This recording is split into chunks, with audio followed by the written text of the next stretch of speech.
Good morning, everyone. Welcome to our webinar this morning. I hope you can all hear me well. Cynthia Correa in Texas. I'm in Texas as well. Welcome. Can you all hear me okay? Ricky, taking the test tomorrow. The best of luck to you. Nora Estrada in Houston, Texas. Welcome. Good morning. Welcome to our agent school. I was telling you my story yesterday about when I first began in real estate. And if you were listening to the webinar yesterday, you know that it took me a long time to get going in real estate. And I so wish I had had something like agent school. This is absolutely brilliant on Joe and Arthur's part to put agent school together for you, because once you pass your license, it's like, well, what now? It's something brand new. So we are so happy to bring you Agent School. Make sure you have all subscribed to the Agent School channel on YouTube, and it's all one word. You will get amazing advice. You will get all kinds of things that will help you as you begin your career. Good morning, everyone. A Beverly test for the state test on Friday. I know you will do very well. Hello, Anajan. Oh my goodness, what a great group we have here today. The topic we're going to talk about is safety tips.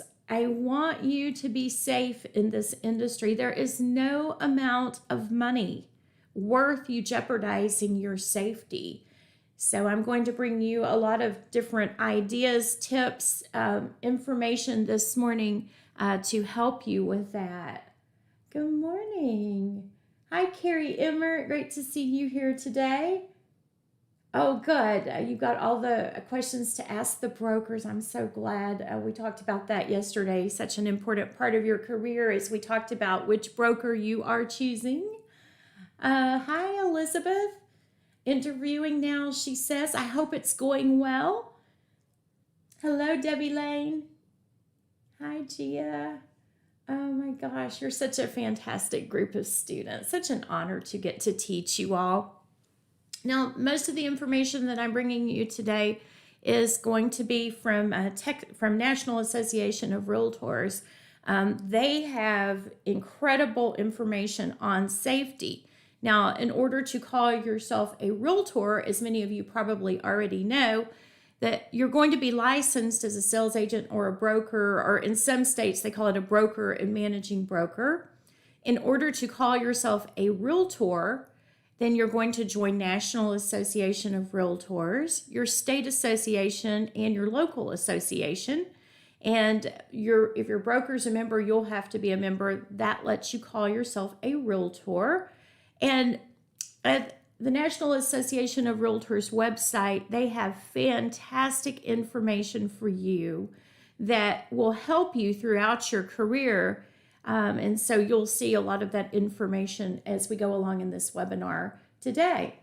Tammy says passed her test in November and just started. Let us know how it's going. I hope everything is going so well. Hi, New Dimensions. Great to see you on here today. Now, we have such a great prep agent and agent school family here. Oh, good. Good. She says it's so awesome to be a realtor. They're helping her so much. It sounds like you chose the right brokerage. She's already working with a buyer.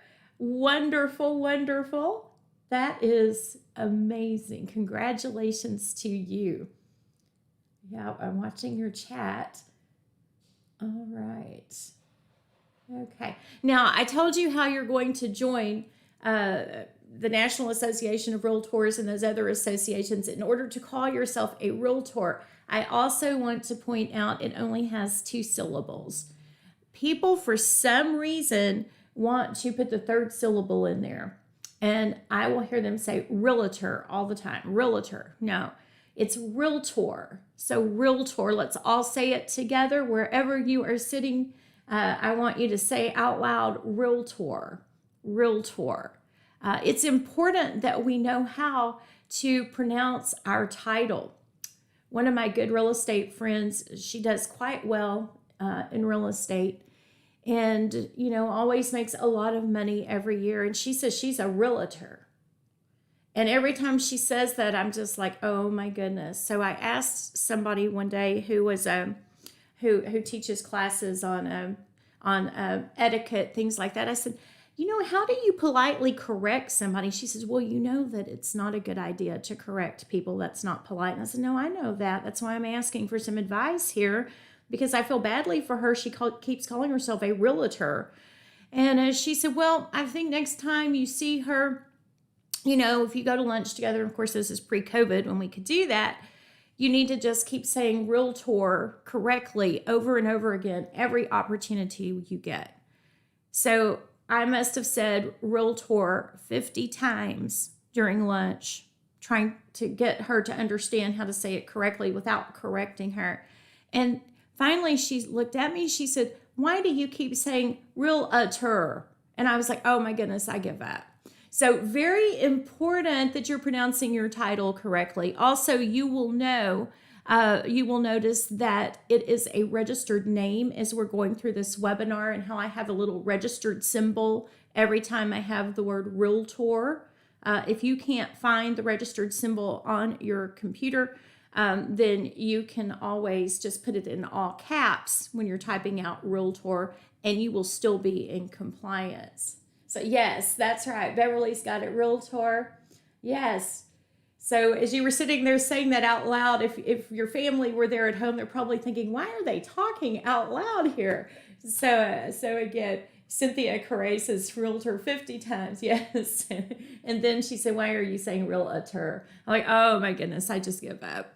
So anyway, but that won't apply to any of you because you know how to pronounce your title. You're already ahead of most people. Excuse me. We're going to be talking about some of the safety tips for realtors. There are 56 of them, and they're at the National Association of Realtors website. And I'll be using this for education purposes today. Now, obviously, in the short amount of time we have for this webinar, I can't go over all 56 of them with you. So I've picked my favorite, the ones that I think have been most applicable for me to learn from. And then I give you the website so that you can go back on your own and you can take a look at those. Also, they have a lot of other information at National Association of Realtors on safety. You can see there how I have the registered mark next to the word realtor. So make sure that you're typing all that correctly as well. But if you go to the National Association of Realtors website, you can just type in safety in the search bar, and they have videos. They have wonderful information that I encourage all of you to read through. I'm also bringing you some information from their 2020 member safety report that they did. There's some wonderful statistics in that are quite helpful to you as well. It's okay, New Dimensions. I would say about 80% of the people say realtor incorrectly. But now all of you know, like I said, you're way ahead of all those other people in the industry. Okay, make sure you got these websites. Take a picture with your phone, or you also can come back to these webinars all the time. They are there for you forever, and I always have them in PowerPoint for you so that you have the slides, so you can come back and you can get these websites later on as well. All right, I'm watching your chat. Well, I'll give you another second to make sure that if you were wanting to write that down or take a picture of those websites, that you've had a chance to do that. All right, looks like everyone's doing well. All right, let's move on. So in the National Association of Realtors 2020 Realtor Safety Report, they had percentages where realtors feared for their personal safety. And they sent the survey out to 45,019 realtor members. 3,007 of them responded. There is a 95% confidence level.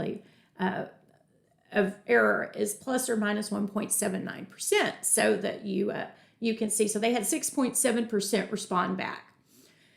31% of them said they feared for their personal safety at an open house. I want to remind you to be careful when you're doing an open house. Please do not do an open house by yourself. We don't know who is going to come into that open house. So please make sure that if you are doing an open house, you have somebody there with you. This is a great time to take your lender with you. They could set up a table and they could be pre-qualifying people.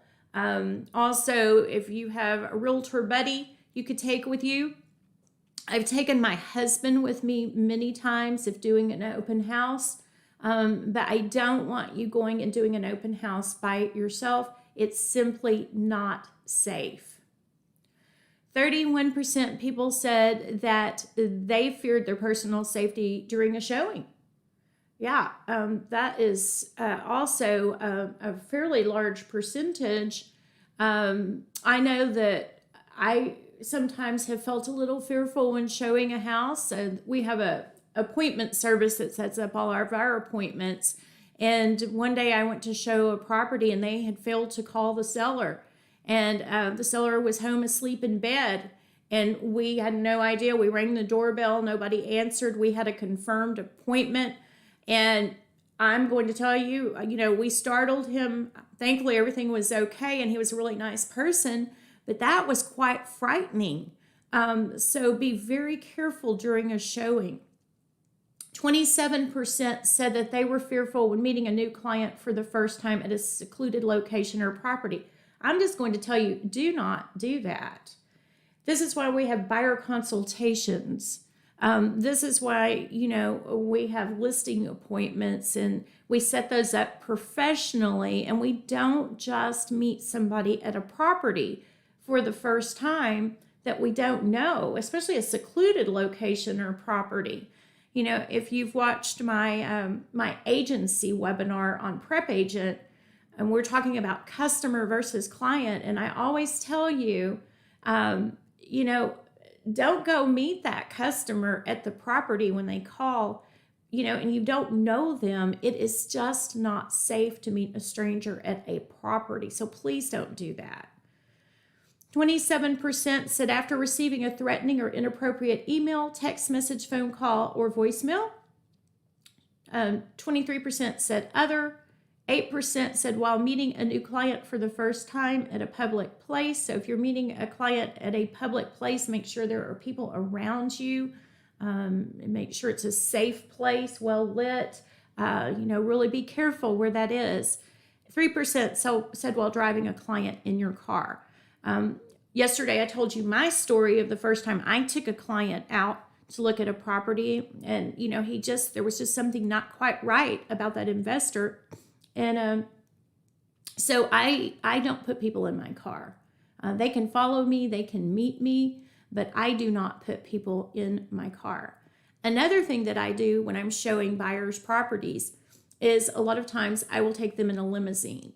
And I know that sounds expensive, but it's really not that costly, especially if you go on a day when they're not real busy. And, you don't want to go like during prom time or, when they're just super, super busy. But if you pick an off day, you can get a much better rate. The reason I like to use the limousine is, first of all, it makes my buyers feel very special, and it's outstanding customer service. You're welcome to use any ideas that I give you. And so what I do is I've already had my buyer's consultation with the buyer. They've already signed the buyer tenant representation agreement, which creates buyer agency. So they're my client. And I take them to lunch. Now this is kind of before COVID. I've kind of had to adjust this a bit after COVID. And I don't tell my buyers we're going in a limousine. I always choose a restaurant that's a local restaurant where I know the owners. And I tell the host or hostess there's going to be a limousine that pulls up here in a few minutes. I have a vertical banner with my company name on it. I instruct the host or hostess that when the limousine pulls up to put my vertical banner up next to the limousine. So now everyone who comes, yes, Tammy, I may have told you this story before. Everyone who comes into the restaurant sees my vertical banner. And so it's great marketing. And then when we start out to the car, my buyers are like, oh, somebody's got a limousine. Oh, that's for us. So not only does this give my clients outstanding customer service, it's wonderful marketing for me. And I feel much safer because I have a limo driver with me and I try to use the same person every time. I have already given him a list of properties. I don't have to worry about getting lost. I don't have to worry about navigating traffic. It's just perfect. Tammy says, can you do a magnet banner on the limo? Some limo companies, that's a question you have to ask them if they'll allow that or not. But that would be a fantastic thing to do as well, because you're marketing for yourself. You're giving outstanding customer service. You're not out showing a property by yourself. So I always feel much, much safer when I have the limousine. Yep, I'm watching your chat. Okay, let's move on. Now also, moving right on to the next slide. A little bit more as far as statistics. 23% of realtors experienced a situation that made them fear for their personal safety or safety of their personal information. 31% felt unsafe during an open house. We already talked about that one. 5% said they had been a victim of a crime while working as a real estate professional. And sometimes we read about this in the media. 38%. Now, take a look at this one. This one's a new statistic on this page. 38% participated in a self-defense class. So that might be something very good for each of you to look into. 49% choose to carry self-defense weapons. 46% of men, 50% of women carry a self-defense weapon or tool. And 58% of members use a smartphone safety app to track whereabouts and alert colleagues in case of an emergency. So I would definitely look into your smartphone, and there are all kinds of apps and different kinds of things so that you can let somebody know where you are.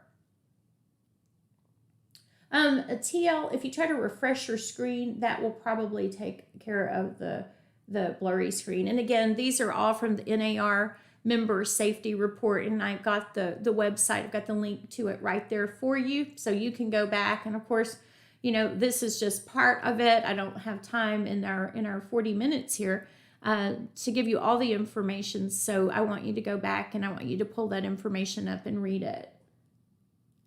So Zoe LLC, yes, your broker's name has to always be on all of your advertising information.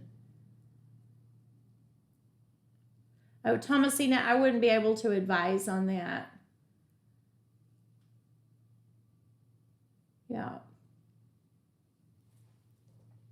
Another thing that you want to do is, as you're interviewing these brokers, ask them about what their safety protocol is. Hopefully they have something in place, and I'm hoping they're doing something to keep all of their licensees who are in that brokerage safe. So ask what kind of protocol that they have in place. Okay, this is from Texas Realtors, and I think this is really good. They have a publication that they do, and I really like this information. 5 mistakes that could put you in danger. And so here's one: you don't tell anyone where you're going. That would definitely put you in danger. So you want to let somebody know where you will be. They give you an example here. Heading to a showing at 111 Main Street, should be back in the office by 4. Send a simple message like this to your broker, spouse, or other trusted person, so that if something happens and no one hears from you, you know where to start looking. The second one: you reveal too much information. Keep the small talk focused on the potential client you just met, real estate, and other topics unrelated to you. Someone who wants to buy or sell real estate doesn't need to know where you live, who's in your family, or where you spend your vacation. This advice applies to social media too, where you can never be sure who's seeing your post. The third one: you leave your phone in the other room. You may think it's fine to leave your phone in the kitchen while you show a property so you can focus all your attention on your client. But what if you need to call for help or someone steals it while you're a few rooms away? So you keep that phone glued to you. It's right there with you the whole entire time. You know, if you don't think that you're going to be able to carry it, have some type of little bag that you could put on your shoulder, or maybe some type of other way that you could carry your phone. But you want to keep your phone with you at all times while you're showing the property. The next one, you don't report suspicious people. Don't ignore uncomfortable situations because nothing bad happened. Reporting suspicious incidents raises awareness and can help prevent future attacks or other crimes. And then this last one, you think it won't happen to you. Maybe you work in an upscale neighborhood or conduct all your showings during the day. It does not matter. Criminals work in all neighborhoods at all hours. Be alert and stay safe. Yeah, Carrie, that's right. Carrie says that would really be a whoops moment leaving your phone somewhere. Absolutely.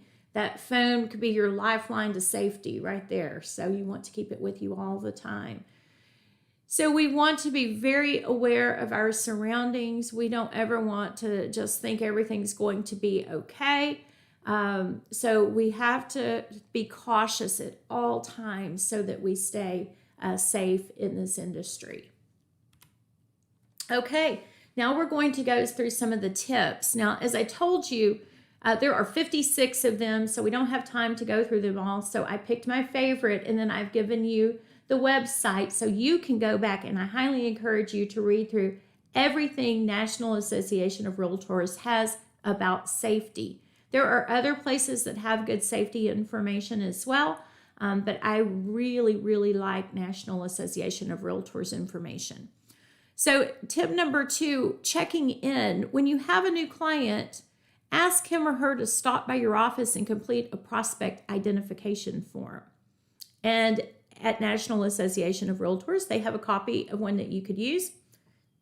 Also, photocopy their driver's license and retain this information at your office. Be certain to properly discard this personal information when you no longer need it.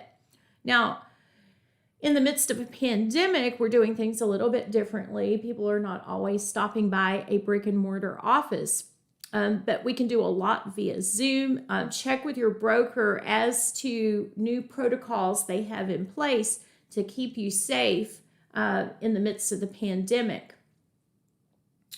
All right, so I think this one is super important. I really like the prospect identification form, knowing who your client is. Very, very important. Tip number 3, don't be too public. Limit the amount of personal information you share. Consider advertising without using your photograph, home phone number, and or home address in the newspaper and or business cards. Don't use your full name with middle name or initial. Use your office address or list no address at all. Giving out too much of the wrong information can make you a target. Okay, so that's a controversial thing. It's it's your choice as to if you're putting your photograph on your marketing materials. Some people think that's not safe. Other people, they don't mind.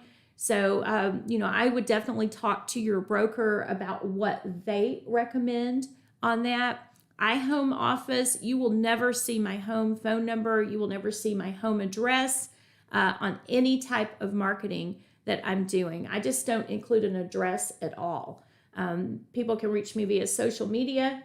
They can reach me via my email. So I'm not going to put any of that other information out there. Also, when you're putting your name on all your marketing, make sure it is in compliance with your real estate laws and rules for the state that you're in. If you're not putting your name as it appears on your real estate license, then you have to submit an alternate form, and that can be kind of a state rule. In Texas, that's what we have to do, and I'm sure some of the other states as well. So you want to make sure you are in full compliance if you're not putting your name as it appears on your license with your real estate commission. What if your company... Yeah, Carrie, that's fine. If you would just have to have that discussion with them if it was something that you did not like or whatever. If the company put your name in an advertisement, they'll usually want to know how you want everything to be advertised, and they're also making sure that they're in compliance with all of the real estate rules and laws for that state. Yeah. Oh, good. Carrie's already pulled up all the tips. Yes, good. They're really great. I really love all the information that they have. This is why it's so nice to get to call yourself a realtor, because you have access to all of this information. And a lot of people say, oh, well, I have to pay for something else. You get so much for your money. It is incredible how much you get for your money. Yeah. Tip number 4, touch base. We saw this in the slide from Texas Realtors. Let somebody know where you're going, when you will be back. Leave the name and phone number of the client you're meeting. Schedule a time for your office to call you and check in. Maybe if it's not somebody at your office, maybe one of your family members. Have them call and check in with you. Yesterday when I was telling you my story and I was telling you about the first time I went and showed a property and it was to that investor, nobody knew where I was. I didn't know I was supposed to let anybody know that. And, as I told you, it was a very frightening situation. I will tell you, after that experience, I have always, always, always let several people know where I will be. Tip number 5, we talked a little about open houses earlier. And again, I can't stress to you enough to be careful at an open house. We saw that was the highest percentage of what made licensees fearful. They had some kind of experience. So open house, it ain't over till it's over. Don't assume everyone has left the premises at the end of an open house. Check all of the rooms in the backyard prior to locking the doors. Be prepared to defend yourself if necessary. And again, one of the ways we can make sure that you are safe, do not go to an open house or host an open house by yourself. And I would think have more than one person there with you. As I mentioned before, this is a great time to have your lender go with you. Maybe some of your real estate buddies could go with you as well. And a lot of times you need their help anyway, because you could have a lot of people come into the open house at one time. And I know when I was selling my house last year, I had so many people come into my open house, and my husband and I were there, and he's not licensed, so he can't go show the house.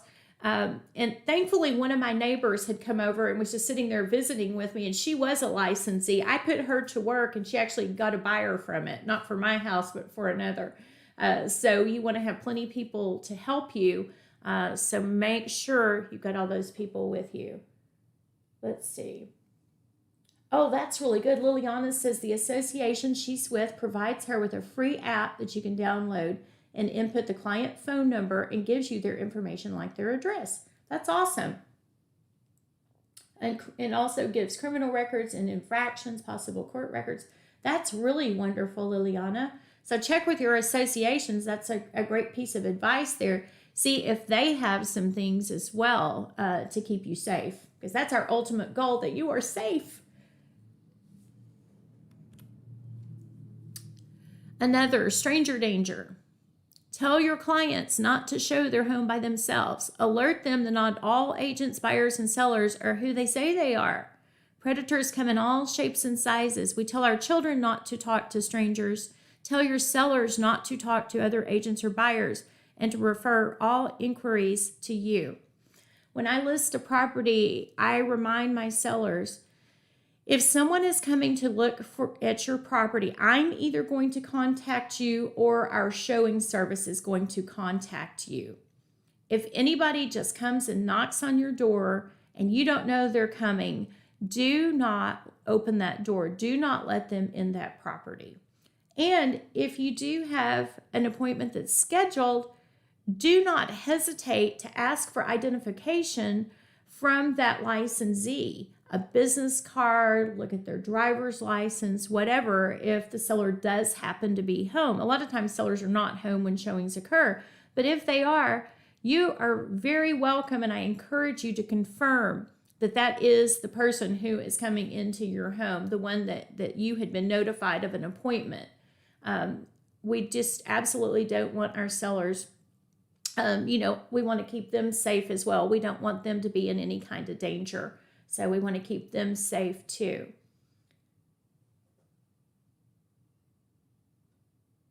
Yeah, Elizabeth Bridges, I don't take unlicensed people to open houses because they do run a risk of, if somebody just says, hey, show me where the kitchen is, and they say, right this way, they're showing the house. And so that is not allowed by the real estate rules. So I don't usually have any unlicensed people with me at an open house. Let's see, how do you handle the fact that non-licensee really cannot handle house questions? I just remind them, if I have somebody who's unlicensed that I'm working with on anything, you can't talk about the house. Unlicensed people, assistants who are not licensed, they can help us a whole lot. They can put signs in the yard. They can put the key box on the door. They can keep our files in order, but they can't talk about the house. That's pretty much the bottom line with that. My husband, no, he can't talk about the house either. He doesn't have a license, although he is getting his license. He used to have it, and would you believe he let it expire? I told him that was not a good plan. He did it anyway because he works in another field, and so now he's getting his license again. So he's been studying just like all of you have. But now, once he's licensed again, I am so excited about that because, yes, then he can talk about the house. Then he can really help me. With him not being licensed, he's just kind of there as a support role. Yeah, I'm watching your chat. Okay. Now, I don't know about you, but have you ever been doing something for a long period of time and then realize I've been doing that wrong all these years? How did I not get the memo on how to do this? So I always, when I was showing properties, always led the way. And when I started reading these safety tips quite a few years ago, this tip number 11, bring up the rear, I'm like, oh my gosh, I have been doing this so incorrectly. So instead of leading, you want to bring up the rear. So when showing a home, always have your prospect walk in front of you. So you are bringing up the rear. Don't lead them, but rather direct them from a position slightly behind them. You can gesture for them to go ahead of you and say, for example, the master suite's in the back of the house. Okay, now, so be so careful about this because it's easy to want to lead them. You have to bring up the rear. You have to practice this. This is something you could go ahead and start practicing now because when you're walking behind them, it's like you have to be very familiar with the property you're showing. Oh, and if you will step to the left, the beautiful dining room, can't you just see your family here during holiday meals? Or oh my goodness, look at all the sunlight coming in the family room. It's the living room. It's right in front of you. If you will step in there and look, this kitchen is just created for a gourmet chef. And I know you told me that you love to cook. So, please feel free, walk right ahead there into the kitchen so I can show you that. So you see that you have to develop a skill when you are bringing up the rear so you can direct them when they're looking at the house as to what room to go in and all of that. So make sure you're doing this correctly. And I don't know, for many years, I didn't get the memo on that. So I don't know why I didn't know about that, but I was like, oh, I've been doing that wrong. So quite a few years ago, I changed that. Carrie, I don't ever let them look at the house by themselves because, and that can be a little bit different in each state, but where I'm located, I have a duty to really to make sure that everything's okay in that property that I'm showing, that I'm just not letting somebody walk in it. So, I have to be looking out for that for the sellers, even if I don't represent them. Yeah. Elizabeth, surely there will be somebody, a customer who thinks your helper or friend could answer. Yeah, there may be, Elizabeth. Somebody may think that they could answer the question, and I'll just, politely remind them, I'm sorry.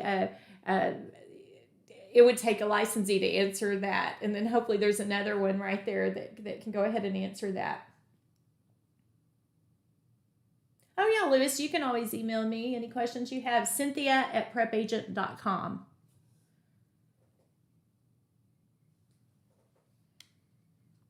Okay.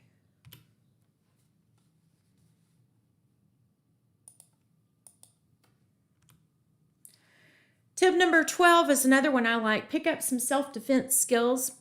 So you may want to look into getting some self-defense classes. I think that is a fantastic thing to do.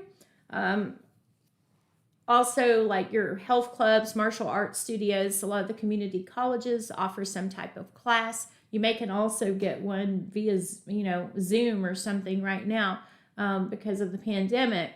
You can also ask your peers, your friends, family, if they've taken a self-defense class and what they would recommend on that. Yeah, Patricia says, Patricia, it can be a little bit state specific. Okay.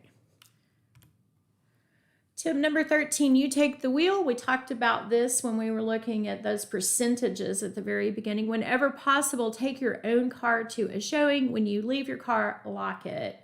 And as I told you, I feel much more comfortable if I'm not in the limousine than I am having my clients meet me. I do not want them in my vehicle. And a lot of people will say, well, that's when we build rapport. No, that is not when we build rapport. If you've waited that long to build rapport, you are not going to have a loyal client at all. I build rapport at my listing presentations, at my buyer consultations. I've built rapport from day one. So it does not matter if they're in my car or not as to rapport building. But for safety, I don't want anyone in my car. That is definitely, something that you'll want to discuss with your broker. Your broker may have some rules on that. You may have a different idea on that, but for me, I don't want anybody in my vehicle.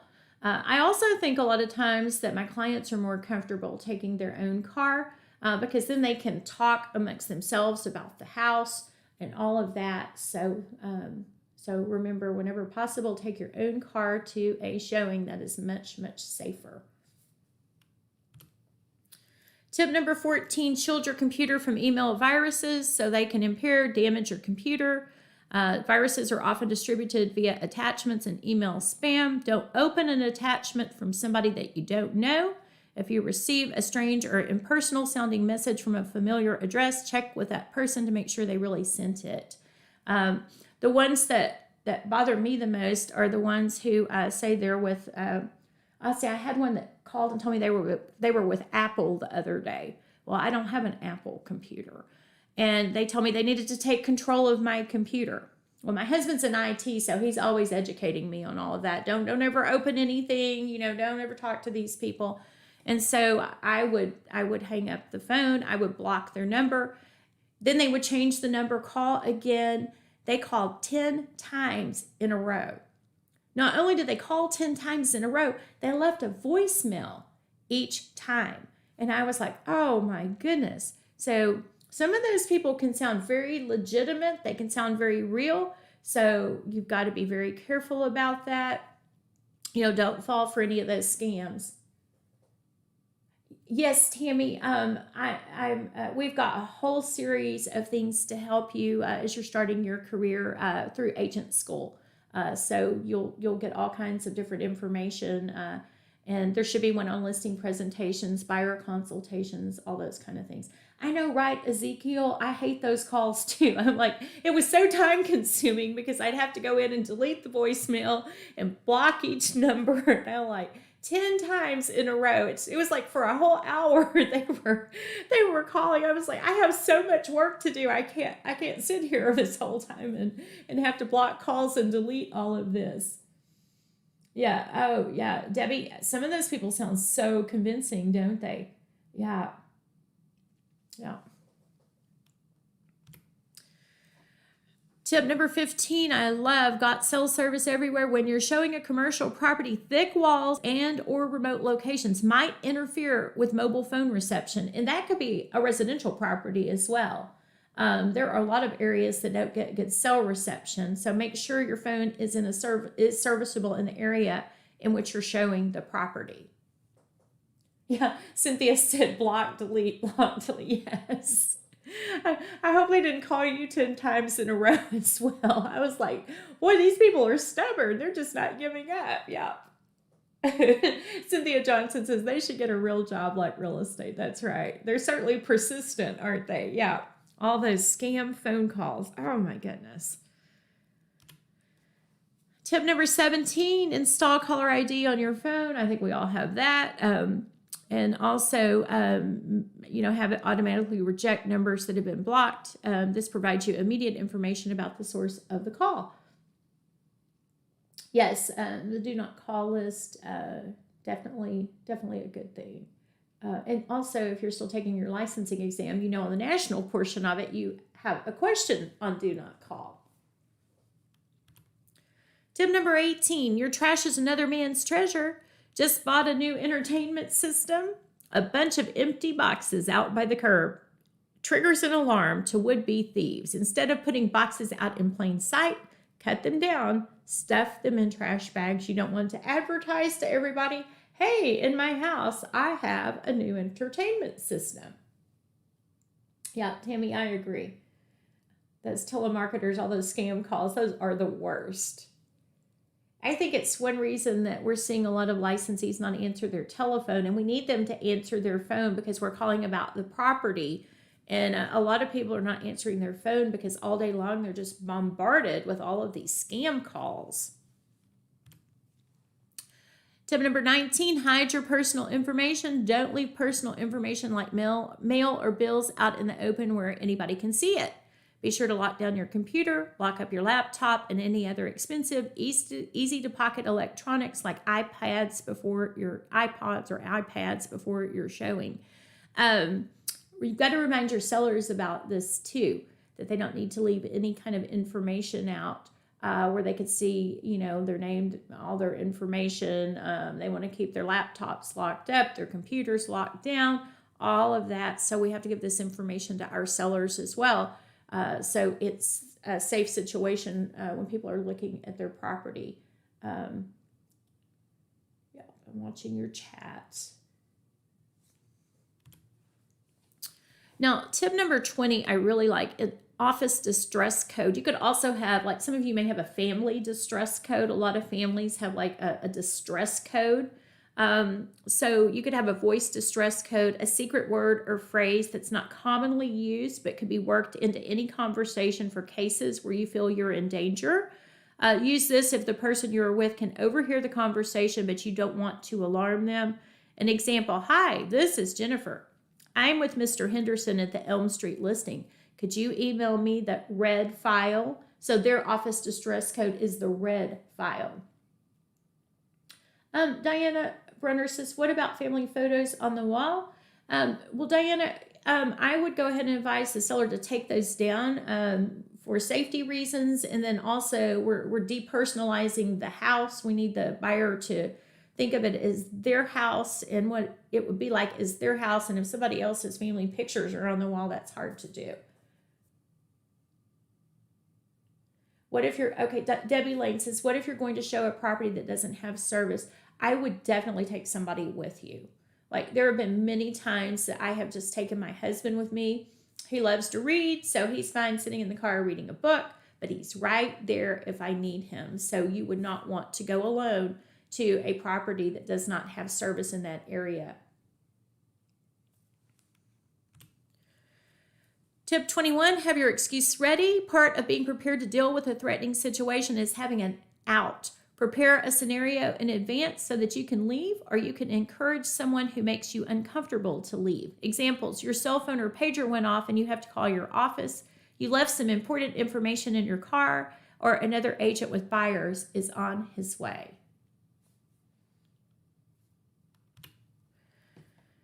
Tip 22, take 2 seconds when you arrive at your destination to check out potential dangers. Is there any questionable activity in the area? Are you parked in a well-lit, visible location? Now this one, be careful on this one. Can you be blocked in the driveway by another vehicle? Make sure where you're parking your car, when you're showing a property or whatever you're doing, that you can't be blocked in by another vehicle. Tip 24, your email is public. Don't send any vital or private information via email. Keep in mind that unlike websites, email is never secure. Tip number 25, if you don't get lost, if you're in an unfamiliar area, make mental notes of landmarks, points of interest, intersections. Always know the exact address of where you're going. If you must use a GPS, pull over and stop in a safe place first. It's always a great idea if you know what properties you're going to show, that you've had a chance to safely preview them ahead of time, again, following all safety precautions so you know exactly where you're going. Carry less. Now this one I really like. If you carry a purse, lock it in your car trunk before arriving at an appointment. Carry only non-valuable business items except for your cell phone, and don't wear expensive jewelry or watches or appear to be carrying large sums of money. I would get yourself a little real estate bag of some type that you can like put on your shoulder, or that's not awkward to be carrying. Maybe it's like some type that attaches to your belt or whatever, that you could put your things in that you need to have with you. Your driver's license, your wallet, whatever it is, your key card for the house. So have something, that doesn't cause you any awkwardness or is real large or whatever, because you don't want to be carrying a whole lot of things while you're in that property. So make sure you get yourself something, that you can use for your real estate showings and all. But if it's a big purse you have, lock it in your car before arriving. Don't try to carry that in with you. So find something small that's not going to be burdensome or whatever that you can have with you. I have a little real estate bag that I keep with me. Don't get parked in. I mentioned this one earlier. If you're showing property or meeting someone, park your car in front of the property rather than the driveway. You'll avoid having your car blocked in. You'll have an easier time escaping in your vehicle. You will attract lots of attention running and screaming to your car at the curb area. Keep it professional. Oh my goodness. All of your marketing materials should be polished and professional. Remember, you are selling houses. This needs to be very, very professional. Don't use alluring or provocative photography and advertising on the web or on your business cards. There are many documented cases of criminals actually circling photographs of their would-be victims in newspaper advertisements. So make sure that you are being extremely professional in all of the marketing that you are doing. I can't stress that to you enough. Be prepared, pre-program important numbers in your cell phone. That could be your office, your roadside assistance service, or garage, 911. So get those already pre-programmed. This one, be in charge. Whenever possible, make certain your cell phone has a full battery charge or is in the process of charging. This is critical, especially if you plan on leaving the house. So, you can get all those little battery chargers. I had one for a while that I liked the best. In fact, I just used it so often that it quit working. I need to get another one. It looked kind of like a makeup compact, and it held a really good charge for a long time. And so you can get something to keep with you like that. In fact, I have several other things as well, because you want to make sure that you always have your phone charged at all times. Have a lifeline. If you find yourself to be the last one in an open house and your car is not in the immediate vicinity of the venue, make a phone call as you walk. Assailants are less willing to attack if you are in mid-conversation with another person. Give your best friend a call. They would love to hear about your day. And And again, I'm going to advise you, don't ever be the last one in an open house. Don't be there alone. Have somebody that's there with you to walk out with you. And like I said at the very beginning, there is no amount of money worth you jeopardizing your safety. We want you to be safe in your real estate career. Be aware of your surroundings. Read everything that you can about safety so that you can be safe as you begin and as you are always working in your real estate career. I'm watching your chat. Do you have any questions? Any other things? Let's see. All right. That's right. Debbie says, let's be safe. I agree. Let's be safe. That's exactly right. We want you to be successful in real estate and safe at the same time. Oh, you're so welcome. Don't forget to go to National Association of Realtors and take a look at all their other information that they have as well. And keep watching our Agent School. We are going to be bringing you things like this all the time so that you have a head start in your real estate career, and that I know you're all going to be extremely, extremely successful. All right, everyone, have a fantastic day. Bye.